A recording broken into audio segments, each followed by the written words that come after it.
Hello, I'm Stuart Childs and you're welcome to the Dairy Age, the Teagasc Dairy podcast.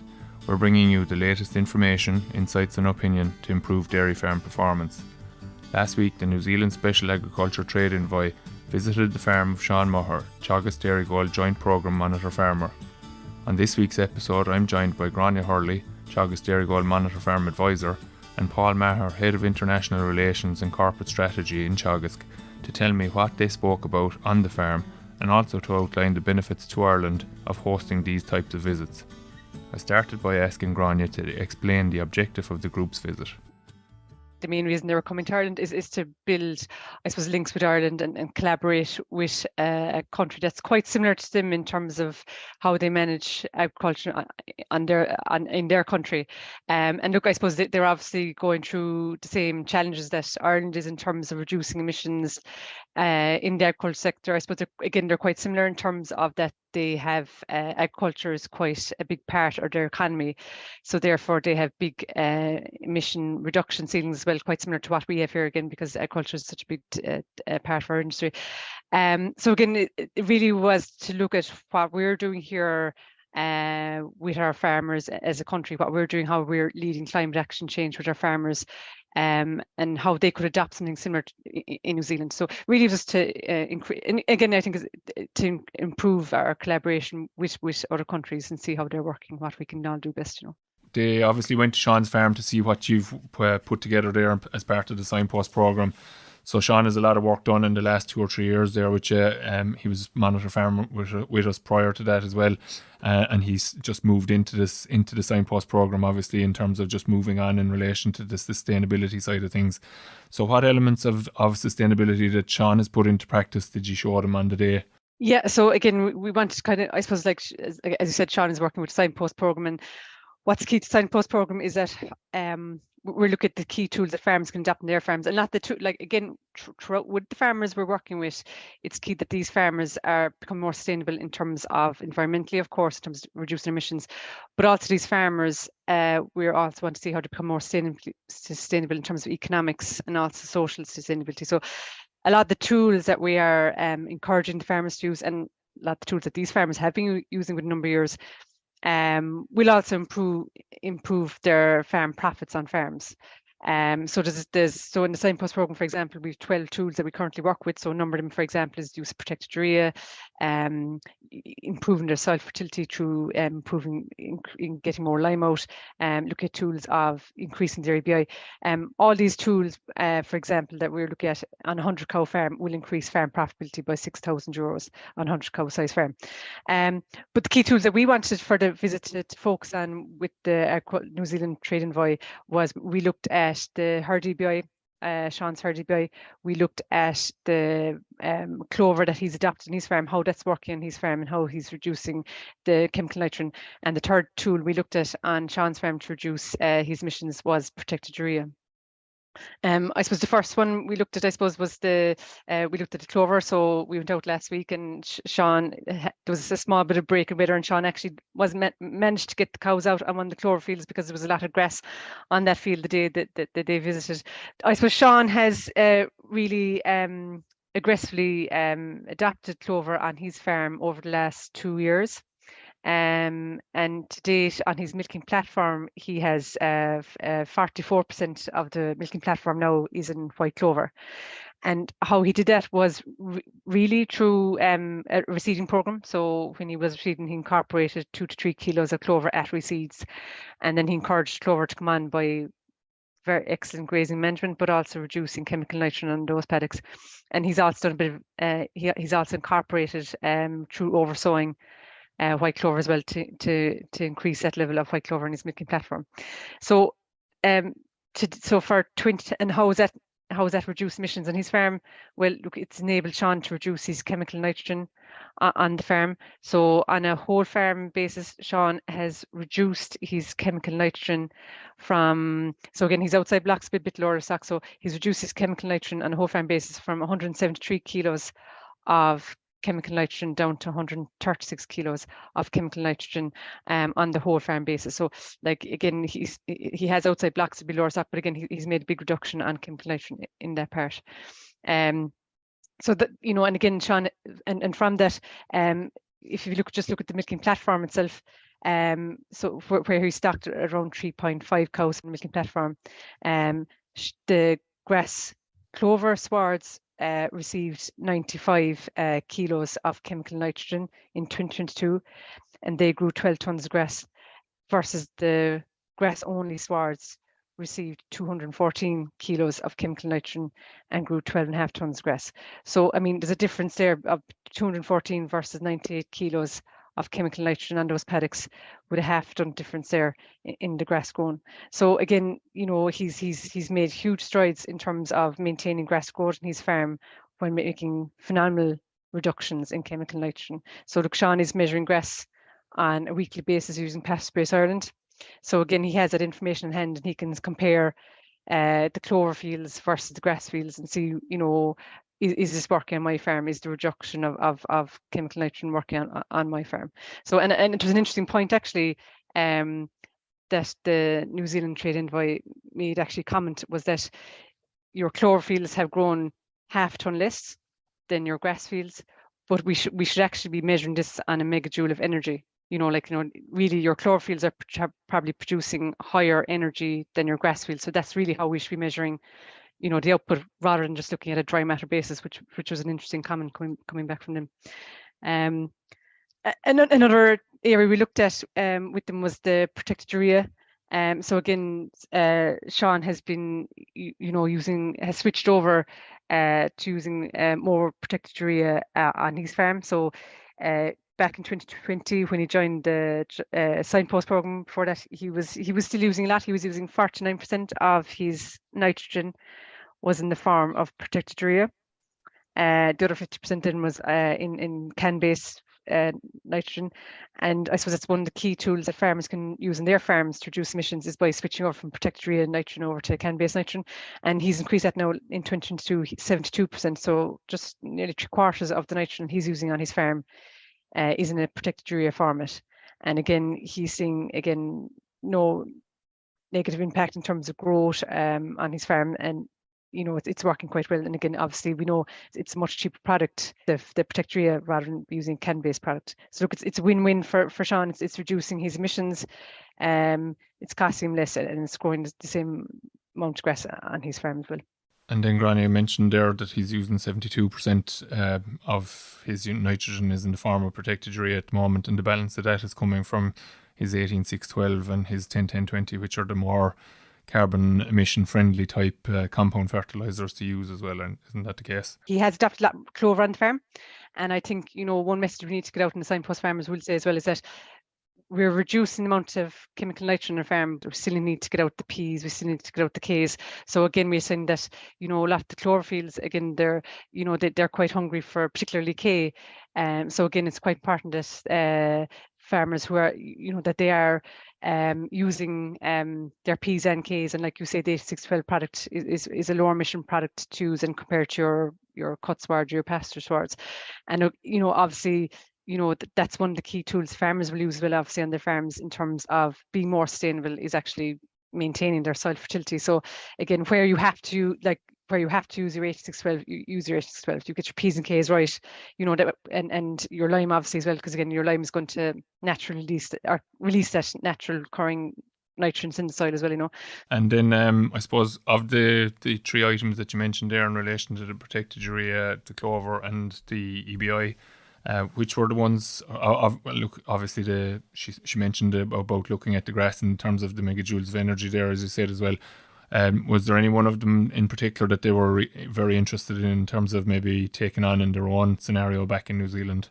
We're quite similar kind of countries, Stuart, I suppose, and it was an interesting conversation that we all had with each other, and that I think, even though they've been using clover in their swards, I think they were quite interested in how Sean is managing his in terms of his rotation and in terms of managing clover. You know, they were quite interested in the amount of grass he's growing in the farm as well. Like, you know, so I suppose, you know, quite interested in just in terms of the clover side of it and how we can cooperate more on our farms, you know, and to reach our targets, because I suppose that's the biggest one that I think for Sean and Latin farms are doing, is just, you know, to incorporate more clover. And look, you know, we have to be conscious as well that, you know, it's not an easy thing to be done, and Sean did highlight that, you know, that the tools, for example, just switching to protected tree is an easy one. You know, you're picking up the phone, you're talking to your local sales advisor, you know, I want to use protected tree product instead of a can-based product. Whereas, you know, he did stress that the clover, you know, is a bit more work in it. But, you know, I mean, when you're making that much reduction in your chemical nitrogen, you know, in terms of reducing cost, producing a higher quality feed, you know, it's just, for Sean, it's a no-brainer, and look, it's working very well. So yeah, look, I suppose I could say that we're quite similar in terms of our farming systems. But look, they were quite interested in how he's adapting so well with the reduction in nitrogen on his farm, you know. And I suppose they arrived just a week after the carbon index had been launched. Had any comment on that? Did they think, obviously it's a world first from an Irish perspective? Yeah, again, look, they were impressed with Sean. I suppose Sean has been you know, breeding his cows for IEBI with a long number of years since he started, you know. So again, like his EBI has jumped up to €199 as a herd average, and his carbon sub index is €7 for his herd of cows. You know, and again, if looking at last year in 2021, for the full crop year, he produced 523 kilos of milk solids per cow. Versus his crop, the Dairygold average was 437 kilos of milk solids per cow. So, you know, he needed, you could say, for the average, so he's milking up to nearly 90 cows there, really, and he needed 17 less cows than the average Dairygold supplier would have required to produce the amount of milk solids sold off his farm. So again, like, I suppose it's just to highlight that Sean has been using EBI correctly. He's produced a very efficient cow that's producing high levels of milk solids, running off about kind of 850 kilos a meal, you know, and look, highly fertile. So again, I suppose this is very important. It's very welcome to see this in this sub-index come into the ICBF, because again, I think it does highlight that where we have been using high EBI bulls in the past, and we've increased our EBI, it's showing that this is coming through into a very carbon efficient type animal as well, you know. Very good, Gráinne. So I'll switch over to Paul now to give us a bit more of a kind of a background as to why we have these international allegiances and alliances working with other countries. Or are we giving away the trade secrets possibly? It would be the question I'd have for Paul. Thanks, Gráinne. Thanks, Stuart. So Paul, firstly, as the head of international relations and corporate strategy in Teagasc, will you explain what the role entails, please? So in my current role, I have the privilege of meeting and working with a lot of people outside Ireland and a lot of institutes and countries around the world. So in Teagasc, we're trying to, I suppose, look outwards a little bit more regularly and a bit further than perhaps we have done in the past. So we're well plugged into networks around Europe, and we're reasonably well connected to people in forage producing countries like New Zealand. But we also are looking to connect with people all around the world that have a common interest in things like climate. And I suppose if you look at the policy arena we're in today, there's a lot of commonality in the challenges people have trying to produce food, trying to make a living out of it, trying to deal with the environmental sustainability challenges and the social sustainability challenges like an aging farm population, you know, poor health and safety record for the sector. And I suppose more recently, food security has become more prominent as well as a challenge. So lots of challenges, even access and capital, use of digital tools, trying to diversify the system. Nearly every country has similar challenges, even though their actual production system might vary quite a lot in comparison to Ireland. So at the moment, I suppose climate is number one, is the most unifying challenge of them all. And I think it's incumbent on ourselves to look to connect with countries that are trying to find solutions to reduce emissions and develop a more sustainable agricultural production system into the future. Okay, so Paul, moving to the visit that Gráinne has described, this is one of many of these visits that take place every year. Can you explain to people that are tuned in the benefits of, for both parties, I suppose, visiting and for ourselves in terms of hosting these groups? The Special Envoy for Agricultural Trade, along with the New Zealand Ambassador and his policy advisor, all visited Moher Park and then on to Signpost Farm. And they're an example of a group that have made contact with Ireland and Teagasc to see what's going on. And I suppose some of this is on the back of previous relationships, and also the good work that's been done out there through initiatives like Origin Green, promoting Ireland and Irish food. So people have a genuine interest in coming to see what's going on here. And at the moment, there's a lot of interest from all parts of the planet, Africa, South America, Asia, and it's a really interesting time as people, let's say, unite under this global sort of challenge to tackle emissions. Okay, so I suppose the one question I'd have, and maybe other people listening in might be thinking the same way too, just in terms of sustainability and how important it is to us as an exporting nation in the agri-food industry. How important are the allegiances that we're developing by interacting with other countries on such matters? And could you take the viewpoint that, because if we've cracked the nut, like just from what Gráinne has said there, that there's obviously interest in what we're doing here from the New Zealand group in particular now, but just not specifically focusing on them. But I suppose one could ask the question, should we necessarily be sharing that information with our potential international competitors, I suppose? Yeah, tough question, Stuart. I would expect nothing less from you. I suppose, again, I think as a small country, and if you ever get a chance to engage with some of these platforms and discussions at a global level, and I use an example of Tanzania, a country that we're working with, population of 60 million and maybe 25 million head of cattle, as an example. And if you go to Asia, like there's a whole collection of countries that add up to millions and millions of people. And I suppose sometimes we get focused just on ourselves, and what we do here has been really important, and maybe we have intellectual property we should protect. But I think as an exporting country, we have to be more open than maybe if we had a completely closed system inwards looking. And I think there's a lot more to be gained by connecting with other countries and seeing what they're doing than we will get from, if you like, paddling our own canoe. Now, I think the other thing that's new for us all, and as we head into the future, is that as I look back over my career in Teagasc, the production system has been fairly stable and fairly repetitive, apart from small variations in weather would maybe change an emphasis on what you might do. But largely, compared to other countries around the world, the production system has been stable, and what we've done has been largely the same most years, only trying to tweak the timing of decisions. As climate changes and is changing, I think we all agree on that.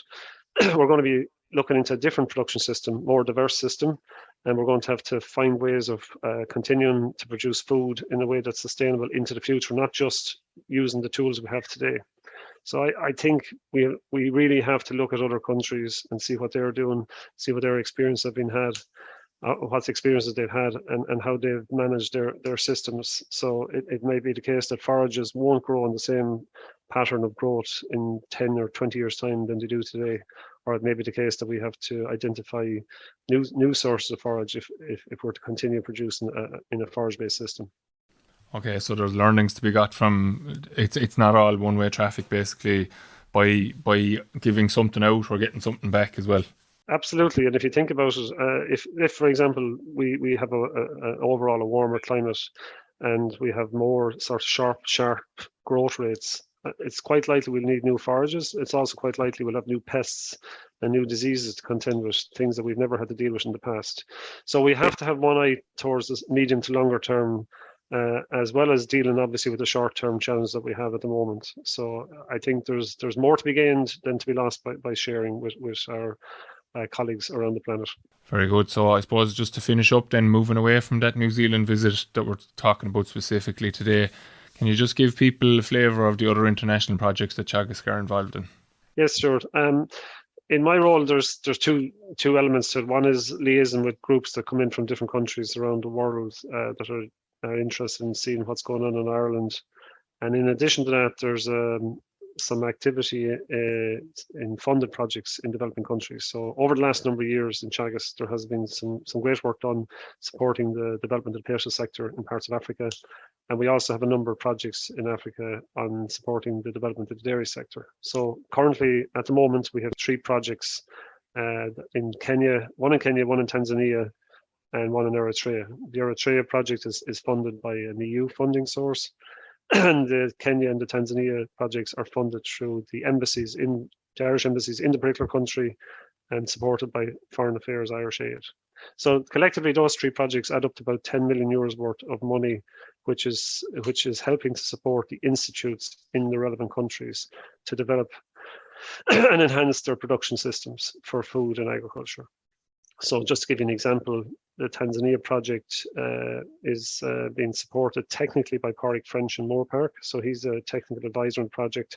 I'm the project coordinator, and other colleagues in Teagasc have helped out depending on the technical area that's being developed. So that in that project, we're working in partnership with an organization called Tuliri in the Tanga region of Tanzania.